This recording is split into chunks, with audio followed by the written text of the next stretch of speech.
Assalamu alaikum, I'm Aisha and you're watching SAMAA News. Here are today's headlines. Israel carries out a surprise preemptive strike on Iran early Saturday, with the United States confirming joint air and sea operations targeting military sites. Explosions were reported across Tehran and several other Iranian cities, including Isfahan and Tabriz. Israel declared a nationwide state of emergency, closed schools and airspace, and urged citizens to remain near shelters. Sirens sounded in Tel Aviv and Jerusalem as officials warned of possible missile and drone retaliation. Iranian officials said the response would be very tough and decisive, placing hospitals on high alert and suspending mobile services amid communications disruptions. US officials said only military targets were struck. US President Donald Trump confirmed joint US-Israeli military strikes against Iran, calling the operation a necessary step to defend Americans from imminent threats. Trump said the objective is to prevent Iran from acquiring nuclear weapons and to eliminate threats posed by the Iranian regime. He acknowledged potential casualties, but stressed efforts are being made to minimize risks to US personnel. He also urged Iran's Revolutionary Guard Corps to surrender, saying they would be treated well if they comply. Pakistan's military has launched large-scale operations under Operation Ghazab lil-Haq, striking Taliban positions across the Afghan border. Dozens of hideouts were destroyed, hundreds of operatives killed, and key posts captured. The Pakistan Air Force conducted raids at 29 locations in Afghanistan, targeting Taliban headquarters, ammunition depots, and checkposts in Laghman, Nangarhar, Kandahar, Kabul and Paktika provinces, significantly weakening Taliban operational capacity. Pakistani forces captured 18 key Taliban posts, including positions near Shawal, Angur Adda, and Zamalan. Additional bases like Shipola Camp, Khyber Post, Kamisar Complex, and Dawood Post were destroyed. Infiltration attempts in Qilla Saifullah sector were foiled. According to officials, 331 Taliban operatives were killed, over 450 injured, 104 posts destroyed, 18 captured, and 135 tanks/armored vehicles destroyed. 12 Pakistani soldiers were martyred, with 27 injured.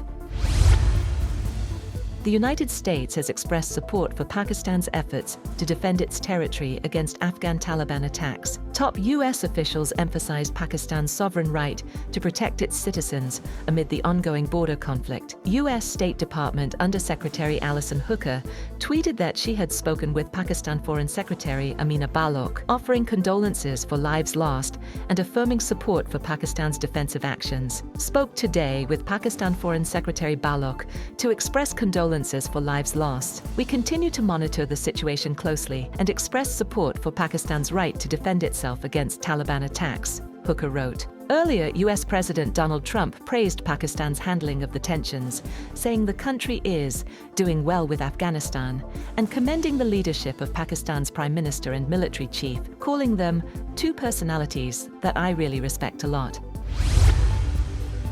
The Pentagon has officially designated Anthropic a supply chain risk to national security following a dispute with the Department of Defense over AI model usage. President Donald Trump directed federal agencies to phase out all Anthropic products within 6 months, stating on Truth Social, "We don't need it, we don't want it, and will not do business with them again." Secretary of Defense Pete Hegseth confirmed the designation, barring any contractor, supplier, or partner working with the US military from conducting business with Anthropic. The conflict arose after Anthropic refused to allow its AI to power mass domestic surveillance or fully autonomous weapons. CEO Dario Amodei reaffirmed the company's stance, pledging to assist a smooth transition if offboarding proceeds.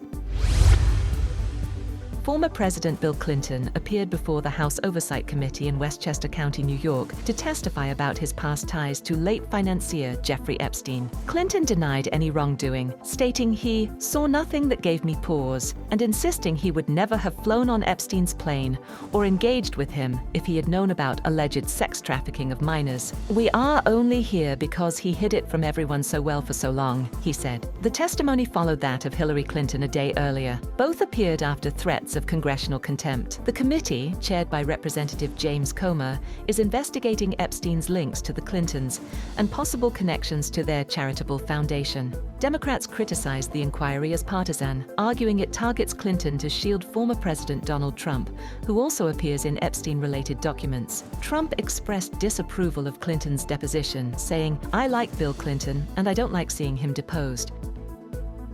That's all for now. For more updates, visit www.SAMAA.tv. Thank you for watching SAMAA News.